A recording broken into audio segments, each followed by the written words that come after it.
All right, one of the first things we need to talk about, and it's not as complicated as it sounds, is APA formatting. Do not be too concerned. APA is something that you will learn to do that becomes easy the more that you do it.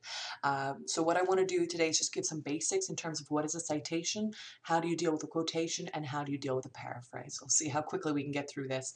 As you can see right here, and this is a note that I will send to all the members of the class, so you'll have it in your inbox for reference later, or you can just rewatch this video. But everything that is correct will be put in green and everything incorrect will be in red. So just take note of that. I will give examples of correct and incorrect all the way through this discussion.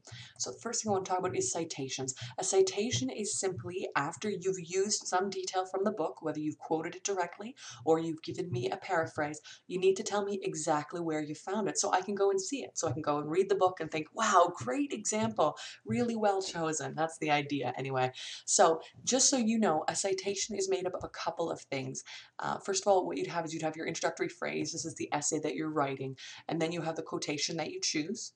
And you would always put that, of course, in the quotation marks. And then immediately after quotation marks, you place your citation. And a citation always begins with a bracket, and then the author's last name, comma, space, the year of publication, comma, space, and then P, it's a small p, period, space, and then the page number. And this is the same for almost every type of reference that you are going to discuss.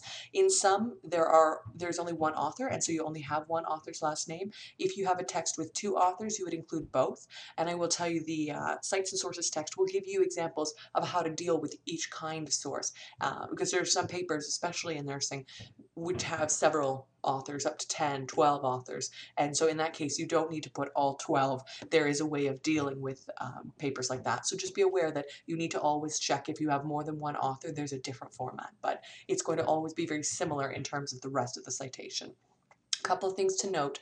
There is nothing between the end of the quotation and the beginning of the bracket. So once you finish the last word in your quotation, you put the quotation marks immediately beside that word, then you give a space and you give your citation, and that's just the bracket, all of this information, and then you carry on with the end of the sentence. So you will never have a period or a comma right here at the end of your quotation. The punctuation always falls after the citation. Another thing to note, quotation marks always go immediately around the quotation. You can see that here. Just so that you know, you always want, because sometimes, especially if you're new to this, you'll put the end of the quotation at the end of the citation thinking that that's where it should go. So just remember, the words that you take from the text are always surrounded by quotation marks, and then you have your citation immediately after. I mentioned about the couple of authors. And the last thing to note, and this is a small point, but something that tends to kind of freak you out if you're nervous and you're not sure what you're doing. If you have a document with no page numbers, and usually this would be a government document, often they just have, reams and reams of pages, but no official page numbering. So if you have a document that has no page numbers, just count the paragraph. So figure out what number paragraph you're quoting from, and then instead of writing P period space and then the page number, write PARA period space and then the paragraph number. And I will always know when I see that, she's working with a document that has no page numbers. All right, a couple of comments about quotations. And this is more fun, I promise, more fun than stressful. Um, the first lesson I wanted to talk about is introducing a quotation versus dropping a quotation. A lot of times if you're new to writing, you just kind of drop quotations into your writing. You drop it into your essay thinking, there, that proves it. Good, I've done. And so what we're trying to work on here is getting you to work with quotations so that they become part of your sentence. So again, green is good, and green is the good example. So here's an example of an essay that you might write and a quotation you might use.